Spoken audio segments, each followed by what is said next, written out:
اعوذ باللہ من الشیطان الرجیم بسم اللہ الرحمن الرحیم الحمد للہ رب العالمین والصلاة والسلام علی سید الانبیاء والمرسلین وعلی آلہ وصحبہ اجمعین۔ آج کی ہماری گفتگو کا جو موضوع ہے، آج کا جو ہمارا درس ہے وہ ہے سورۃ النساء کا تعارف۔ سب سے پہلے بات کر لیتے ہیں مقام نزول کے حوالہ سے۔ سورہ نساء مدینہ منورہ میں نازل ہوئی۔ اس میں رکوع کتنے ہیں، آیات کی تعداد کتنی ہے؟ اس میں 24 رکوع اور 176 آیات ہیں۔ نساء نام رکھنے کی وجہ کیا ہے؟ عربی میں عورتوں کو نساء کہتے ہیں، اور اس صورت میں بکثرت وہ احکام بیان کیے گئے ہیں جن کا تعلق عورتوں کے ساتھ ہے، اس لیے اسے سورہ نساء کہتے ہیں۔ اس کے فضائل کیا ہیں؟ سورہ نساء کی ایک آیت مبارکہ کے بارے میں حضرت عبداللہ بن مسعود رضی اللہ تعالیٰ عنہ فرماتے ہیں، نبی کریم خاتم النبیین صلی اللہ تعالیٰ علیہ وآلہ وسلم نے مجھ سے ارشاد فرمایا، مجھے قرآن مجید پڑھ کر سناؤ۔ میں نے عرض کی، یا رسول اللہ صلی اللہ تعالیٰ علیہ وآلہ وسلم، میں آپ کو پڑھ کے سناؤں؟ حالانکہ یہ تو آپ پہ نازل فرمایا گیا ہے۔ ارشاد فرمایا، ہاں تم پڑھ کر سناؤ۔ چنانچہ میں نے سورہ نساء پڑھی، حتیٰ کہ جب میں اس آیت کریمہ پر پہنچا۔ وہ آیت کریمہ کون سی ہے؟ سماعت فرمائیے گا۔ بسم اللہ الرحمن الرحیم، فَكَيْفَ إِذَا جِئْنَا مِن كُلِّ أُمَّةٍ بِشَهِيدٍ وَجِئْنَا بِكَ عَلَى هَؤُلَاءِ شَهِيدًا۔ تو کیسا حال ہوگا جب ہم ہر امت میں سے ایک گواہ لائیں گے، اور اے حبیب تمہیں ان سب پر گواہ اور نگہبان بنا کر لائیں گے۔ تو آپ صلی اللہ تعالیٰ علیہ وسلم نے ارشاد فرمایا، بس کرو۔ حضرت عبداللہ بن مسعود کو آپ نے فرمایا، بس کرو، یعنی تلاوت یہی کافی ہے، اب تمہارے لیے یہی کافی ہے۔ میں حضور پر نور صلی اللہ تعالیٰ علیہ وسلم کی طرف متوجہ ہوا تو دیکھا آپ کی مبارک آنکھوں سے آنسو روا ہیں۔ اللہ اکبر۔ یعنی جب یہ آیت کریمہ پہ پہنچے، یہ اللہ پاک آپ کو مقام اور مرتبہ عطا فرمائے گا قیامت کے دن، تو کیسی عظمت اور شان ہے۔ تو اللہ کی بارگاہ میں یہ آپ کی عائزین کی شاری ہے، رب قدس کی بارگاہ میں آپ کا شکر ہے۔ تو اس انداز میں آنسو بہا رہے ہیں کہ مالک یہ تیری کرم نوازی ہے، یہ تیرا فضل ہے، اس انداز میں تو نے اپنی محبتوں سے نوازا اور پیار سے نوازا، اور اس انداز میں تو نوازے گا۔ اللہ اکبر۔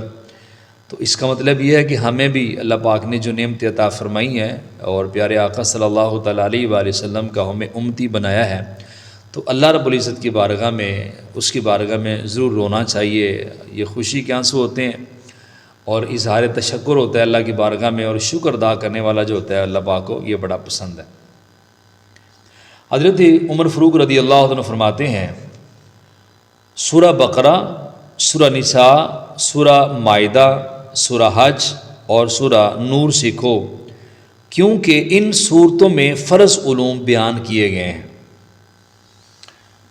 حضرت عبداللہ بن عباس رضی اللہ عنہ فرماتے ہیں، جس نے سورہ نساء پڑھی تو وہ جان لے گا کہ وراثت میں کون کس سے محروم ہوتا ہے اور کون کس سے محروم نہیں ہوتا۔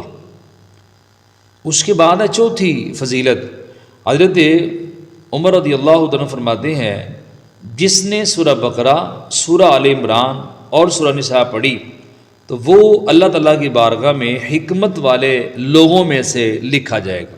تو یہ بڑی بات ہے کہ اللہ پاک حکمت والے لوگوں کے اندر لکھ دے۔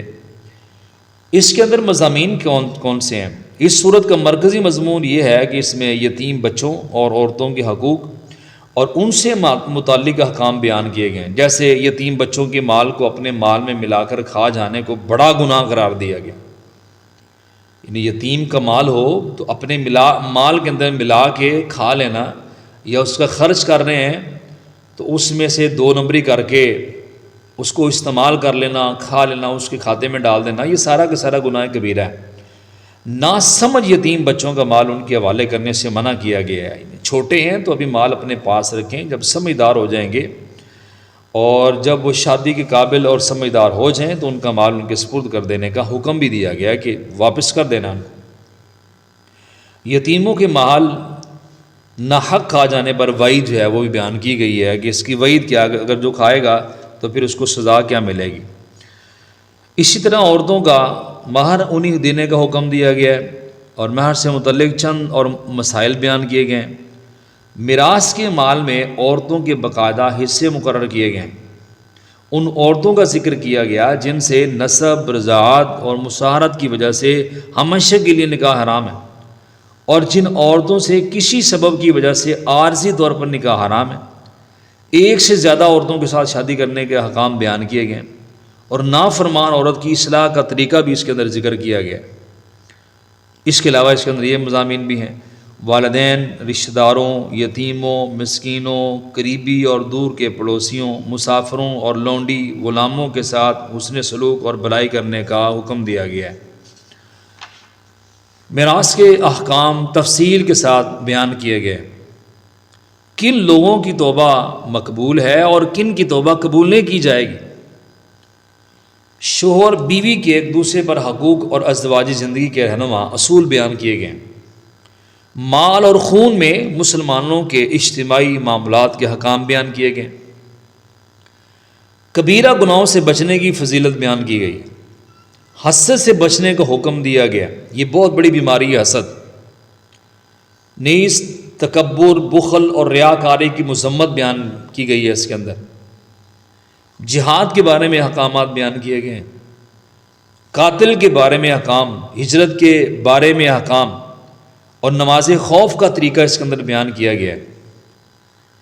نیک اعمال کرنے اور گناہوں سے توبہ کرنے کی تلقین کی گئی ہے۔ اخلاقی اور ملکی معاملات کے اصول اور جنگ کے بعد احکام وہ اس کے اندر بیان کیے گئے۔ منافقوں، عیسائیوں اور بطور خاص یہودیوں کے خطرات سے مسلمانوں کو آگاہ کیا گیا۔ اس صورت کے آخر میں حضرت عیسیٰ علیہ السلام کے بارے میں عیسائیوں کی گمراہیوں کا ذکر کیا گیا۔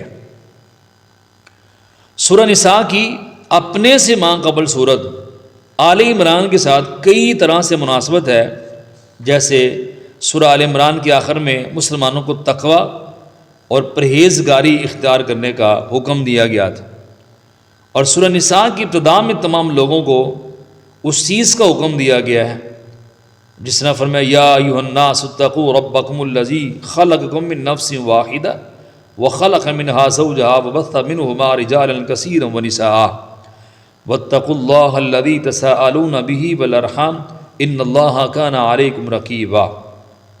اے لوگو، اپنے رب سے ڈرو جس نے تمہیں ایک جان سے پیدا کیا اور اسی میں سے اس کا جوڑا پیدا کیا، اور ان دونوں سے کثرت سے مرد عورت پھیلا دیے، اور اللہ سے ڈرو جس کے نام پر ایک دوسرے سے مانگتے ہو اور رشتوں کو توڑنے سے بچو، بے شک اللہ تم پر نگہبان ہے۔ سورہ آل عمران میں غزوہ احد کا واقعہ تفصیل کے ساتھ بیان کیا گیا تھا، اور اس سورت کی آیت نمبر 88 میں بھی غزوہ احد کا ذکر ہے۔